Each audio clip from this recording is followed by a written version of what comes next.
Hey guys, welcome back to Jay Vlogs. First of all, thanks for clicking this video. So మళ్ళీ రానే వచ్చేసిన మీ ముందుకు ఒక video తెచ్చేసిన అనమాట. సో మనకు వచ్చేసి ఉజ్జయిని మహంకాళి ఉత్సవాలు జరుగుతున్నాయి. ఆషాఢ మాసం అంటేనే బోనాలు, బోనాలు అంటేనే ఆషాఢ మాసం అనమాట. సో ఈ టెంపుల్ అయితే చూడండి గైస్, మనం ఇప్పుడు సికింద్రాబాద్లో ఉన్న ఉజ్జయిని మహంకాళి ఉత్సవాల్లో పాల్గొంటున్నాం. ఈ టెంపుల్ అట్మాస్ఫియర్ చూడండి ఎంత బాగా డిజైన్ చేశారో. రియల్ నాకైతే చాలా అంటే చాలా బాగా నచ్చేసింది గైస్. సో ఇక్కడ ఉన్న అమ్మవారు అంతా కన్నా పవర్ఫుల్ అనమాట. చాలా అంటే చాలా పవర్ఫుల్, మీ అందరికి తెలుసు. సో సేమ్ టైం ఇక్కడ ఏంటంటే మీరు ఎక్కడెక్కడి నుంచి వచ్చి దర్శించుకుంటున్నారు అమ్మవారిని. మీరు కూడా ఇంట్రెస్ట్ ఉంటే ఈ 2 days 13th 14th ఈ 2 days వచ్చేసి అమ్మవారిని దర్శించుకోండి గైస్. మీకు మీ కుటుంబాలకు అన్ని మంచి జరుగుతుంది ఇప్పుడు కూడా. ఇంకా హైదరాబాద్లో బోనాలు అంటే ఎంత ఫేమస్ మీ అందరికి తెలుసు. కానీ ఇక్కడ రాగానే ఇక్కడ చూడండి గైస్, ఈ శివసత్ర ఆటలు కావచ్చు టెంపుల్ లోపల చూడండి. సో డెకరేషన్స్ కాబట్టి ఎంత అన్ని ఫ్రూట్స్తో సో న్యాచురల్గా డిజైన్ చేశారనమాట. సో చాలా అంటే చాలా బాగుంది. ఇక్కడ చూడండి మీకు గాజులు ఇస్తుంది కదా, సేమ్ టైం అమ్మవారు చూడండి గైస్ ఎంత బాగా కనిపిస్తుందో రియల్గా. సో నేనైతే చాలా అంటే చాలా నాకు చాలా బాగా అనిపించింది. వైబ్ బాగుంది. సో ఈ ముందు శివసత్ర ఆటలు కావచ్చు, సో ఈ టెంపుల్ యొక్క డెకరేషన్ కావచ్చు రియల్.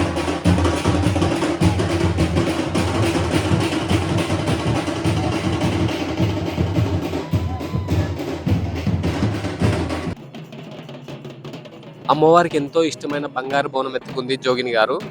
ఇక్కడ చూడండి. సో ఇంకా జోగిని శ్యామల అనేది వాళ్ళు చాలా ఫేమస్ అనమాట. బోనాలు ఎత్తుకోవడానికి కానీ, మంచి నాట్యాలు చేయడానికి కానీ చాలా ఫేమస్ అనమాట. ఈ అమ్మవారు తనకిష్టమైన పుట్టింటికి వస్తుందని ఆషాఢ మాసంలో కొత్త గుండెల్లో పిండి వంటలు వండి తనకు నైవేద్యంగా పెట్టడమే బోనాలు. ఈ బోనాలు జరుపుటకు ముఖ్య ఉద్దేశం పాడి పంటలు, పశు సంపద అన్నీ బాగుంటాయని ప్రజల యొక్క నమ్మకం. తెలంగాణ హైదరాబాద్ బోనాలు అంటేనే శివసత్తులు, భవిష్యవాణి, పోతురాజులు ఇలా చాలా వేడుకలు అనమాట. ఫస్ట్ బోనాలు స్టార్ట్ అయ్యేది మనకి ఇక్కడ గోల్కొండ కోటలో స్టార్ట్ అవుతాయి అనమాట. అలా అన్ని హైదరాబాద్లో అన్ని ఏరియాలు జరిగిన తర్వాత, సికింద్రాబాద్ ఇంకా అన్ని ఏరియాలు జరిగిన తర్వాత మనకు చార్మినార్ బోనాలు ఇవన్నీ ఏరియాలు జరిగిన తర్వాత లాస్ట్లో మనకు వచ్చి ఓల్డ్ సిటీ బోనాలతో మనకు బోనాలు అనేది ఆషాఢ మాసం కంప్లీట్ కాగానే బోనాలు కూడా కంప్లీట్ అయిపోతాయి అనమాట. కాకపోతే ఈ యొక్క టైం అనేది చాలా హైదరాబాద్కి జనాలకు కావచ్చు చాలా అదనమాట, చాలా ఇంపార్టెంట్. ఎందుకంటే ప్రతి సంవత్సరం ఈ బోనాలతోనే అన్ని ఫెస్టివల్స్ కూడా ఇంకా స్టార్ట్ అవుతుంటాయి అనమాట. సో బోనాల ఫెస్టివల్ ప్రతి ఒక్కరికి కూడా ప్రతి ఇంటికి అందరూ జరుపుకునే ఫెస్టివల్ అనమాట. ఎందుకంటే ప్రతి వాళ్ళు సుక్క ముక్క అన్నిటితోనే ఫుల్ ఎంజాయ్ చేస్తారు. ఈ 2 days బోనాలు అయిపోయిన తర్వాత ఇంకా ప్రతి ఇంట్లో చికెన్ అవే ఉంటాయి అన్నమాట. ఫుల్ ఎంజాయ్ చేస్తారు. మన తెలంగాణ అంటే తెలుసు కదా మీకు, తెలంగాణ అంటేనే మందు చిందు విందు అన్నీ ఉంటాయి. సో ఇక్కడ చూడండి గైస్, ఇంకా పోతురాజుల కోసం వెయిటింగ్ అనమాట. పోతురాజులు వాళ్ళు వస్తున్నారు, దానికోసం అని చెప్పేసి ఎంట్రీ చేస్తున్నారు. పోతురాజులని బయటికి తీసుకురావడానికి చూస్తున్నారు అనమాట.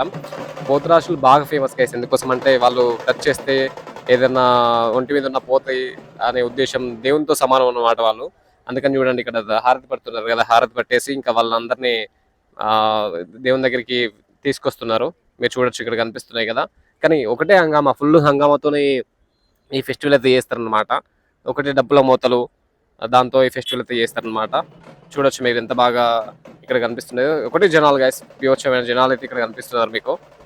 ఈ పోతురాజులు అనే వాళ్ళు అమ్మవారికి ఎటువంటి ఆటంకాలు రాకుండా ముందు నడిచి వాళ్ళను ఊరేగింపు చేయడానికి రెడీగా ఉంటారు అనమాట. ఏదన్నా కూడా వీళ్ళు తీసుకొని అమ్మవారి మీద ఎటువంటి అది పడకుండా, ఎటువంటి చెడు అనేది జరగకుండా వీళ్ళు ముందుండి ఎదుర్కొంటూ అమ్మవారిని ఊరేగింపు తీసుకుపోతారు అనమాట. ఇక్కడ చూడండి వీళ్ళు ఎంత సంబరంగా ఉన్నారో. డప్పుల దర్వికి గజ్జగట్టిన పోతురాజులే కాదు, సామాన్య జనాలు కూడా చిందేస్తున్నారు. ఈ బోనాల సంస్కృతి అనేది చాలా ప్రాచీనమైనది.